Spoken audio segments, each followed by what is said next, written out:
तो अस्पताल पर हमले के बीच अब तक का यह सबसे महत्वपूर्ण और सबसे बड़ा बयान है जो बाइडेन का। और देखिए इजरायल को क्लीन चिट क्यों दी गई है अमेरिका की तरफ से, इसको भी हमें समझना होगा। क्या बड़ी बातें हैं, जल्दी से नजर डालते हैं। देखिए इजरायल को क्लीन चिट क्यों दी, तो CIA से हरी झंडी के बाद बाइडेन ने यह बहुत बड़ा बयान दिया है। अस्पताल पर हमले को लेकर CIA के पास सबूत है। सोर्सेस के हवाले से ये बड़ी खबर मिल रही है और CIA के पास इजरायल का हाथ नहीं होने के सबूत हैं, ये कहा जा रहा है। पेंटागन को लगता है कि हमला इजरायल ने नहीं किया है और यही बात बाइडेन ने भी अपने बयान में कही है कि ये दूसरे लोगों का काम है, ये इजरायल का काम नहीं है। नेतन्याहू की तरफ से बहुत पहले इनिशियली ये बात कह दी गई थी कि इसमें हमारा कोई रोल नहीं है और यही बात अब बाइडेन भी कंफर्म करते विश्व के सामने ये बयान देते नजर आए हैं। तो अगर इजरायल ने हमला नहीं किया, हमास ने हमला नहीं किया, तो फिर हमला किसने किया? इस बीच एक और बड़ी खबर, इजरायल ने अस्पताल पर हमले के सबूत भी दिए हैं। नेतन्याहू ने बाइडेन को दिए हमले के सबूत। ये इस्लामिक जिहाद था। नेतन्याहू ने कहा मैंने बाइडेन को सारे सबूत दिए हैं। नेतन्याहू इजरायल के PM ने यह बयान दिया, गाजा से अस्पताल पर हुआ हमला।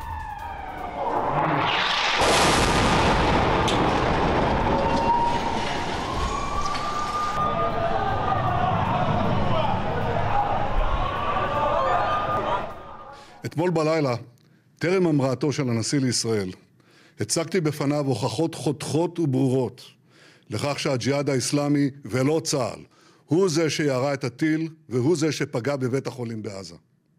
אני הנחיתי את מערך ההסברה הלאומי ואת צה"ל להפיץ את ההוכחות הללו, והעולם היום יודע את האמת, הוא ישמע את זה גם במועצת הביטחון. और अस्पताल पर हमले को लेकर हमास का बयान सामने आया। हमारी मिसाइलें ज्यादा विनाशकारी नहीं हैं, ये कहना है हमास का। हमारी मिसाइलें एक साथ सैकड़ों लोगों को नहीं मारती हैं, ये हमास का दावा है। अपनी मिसाइलों को लेकर हमास ने ये दावा किया है। एक तरफ नेतन्याहू ने कहा हमारे पास सबूत है, प्रमाण है, वहीं दूसरी तरफ ये दावा किया जा रहा है हमास की तरफ से। राठौर सर, ये जो दावा है, ये जो बातें कही जा रही हैं मिसाइलों को लेकर, उनके डिस्ट्रक्शन की कैपेसिटी को लेकर और जो नुकसान हुआ है, क्या कहीं कोई लिंक दिखाई दे रहा है आपको? तब जबकि US ने क्लीन चिट दे दी है, नेतन्याहू सबूत दे रहे हैं, इजरायल बार बार कह रहा है कि हम ये कर नहीं सकते। देखिए रवि, दो चीज़ें मैं बताना चाहूँगा, थोड़ा वक्त दीजिएगा।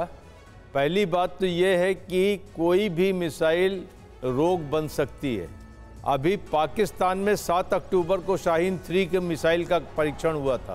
वो इंटेंडेड जगह पे जाने के बजाय न्यूक्लियर फैसिलिटी में जाकर लग गई। कल एक परीक्षण हुआ था डेरा गाजी खान से जाकर डेरा बुगती में गिरी।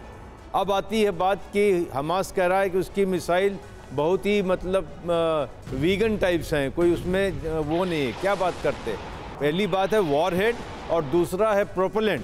अगर वो दागी गई है कब्रिस्तान से, जो वहाँ से 100 मीटर दूर है, तो वो पूरी मिसाइल प्रोपेलेंट के साथ आके अस्पताल में गिरी है। और वो प्रोपेलेंट जो मिसाइल को 50-60 किलोमीटर ले जा सकता है, वो प्रोपेलेंट ने वहाँ पर आग लगाई है, उस पार्किंग लॉट में आग लगाई है, जिसकी वजह से ये बवाल हुआ है। वहाँ पर इजराइल के बमों का कोई क्रेटर नहीं मिला है। और आप उस जगह को देखें ध्यान से तो ज्यादा नुकसान। तो आप ये कह रहे हैं कि हमास झूठ बोल रहा है, एक प्रोपेगेंडा फैला है? हाँ, हमास इस बारे में झूठ बोल रहा है क्योंकि अस्पताल में कोई फोरेंसिक सबूत नहीं है। जो 30-30 फीट गहरे बड़े और गहरे क्रेटर बनते हैं इजराइल के बम के, हम सभी ने देखे हैं। उस अस्पताल में ऐसा कुछ नहीं है। जिस जगह ये स्ट्राइक किया है पार्किंग में, वहाँ सिर्फ जली हुई गाड़ियाँ हैं और समतल ज़मीन है। तो ये एक चीज़ को कहना गलत है। अगर मुझे ऑप्शन दिया जाएगा तो मैं एक लेजिटिमेट देश की बात मानूंगा, लेकिन इससे पहले हमने देखा कि जो IDF ने वीडियो जारी किया अस्पताल पर हमले को लेकर के, उसके बारे में एक्सपर्ट्स ये भी कह रहे हैं कि एक मिसाइल मिसफायर हो सकती है, रॉकेट मिसफायर हो सकता है, सभी रॉकेट और मिसाइलें मिसफायर नहीं हो सकती हैं, जो कि तर्क दिया जा रहा था। लौटेंगे आपके पास, एक और बड़ी खबर है, बाइडेन के अमेरिका लौटने के बाद भीषण जंग। हमास का इजराइल पर बहुत बड़ा हमला। रिशोन लेजियन शहर पर हमास ने हवाई हमला किया है। एक्शन में इजराइल का आयरन डोम ने हवा में नाकाम किया है हमला।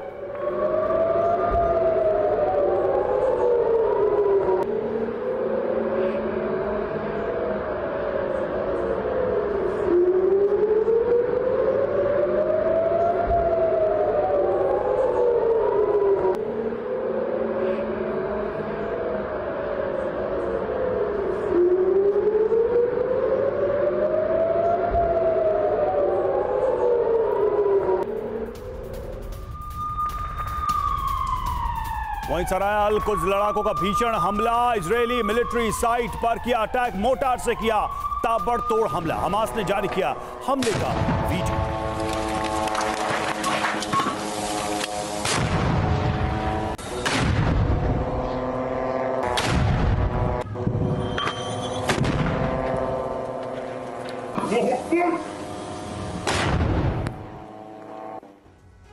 एक और ब्रेकिंग न्यूज है। यूएन में फिलिस्तीनी राजदूत का बड़ा बयान। यूएन में इजराइल पर हमला बोला, अंतर्राष्ट्रीय कानून में नरसंहार का कोई अधिकार नहीं है। इजराइल हर दिन गाजा में कर रहा है नरसंहार। There is no right to commit massacres in international law. Israel is perpetrating massacres in Gaza every single day. For over 10 days now, you have witnessed it, killing entire families, bomb shelters, schools, hospitals, residential buildings, convoys. You will all say civilian lives should be protected, and yet some of you, until now, continue being unable to call for a stop to the assault, to call for an immediate ceasefire.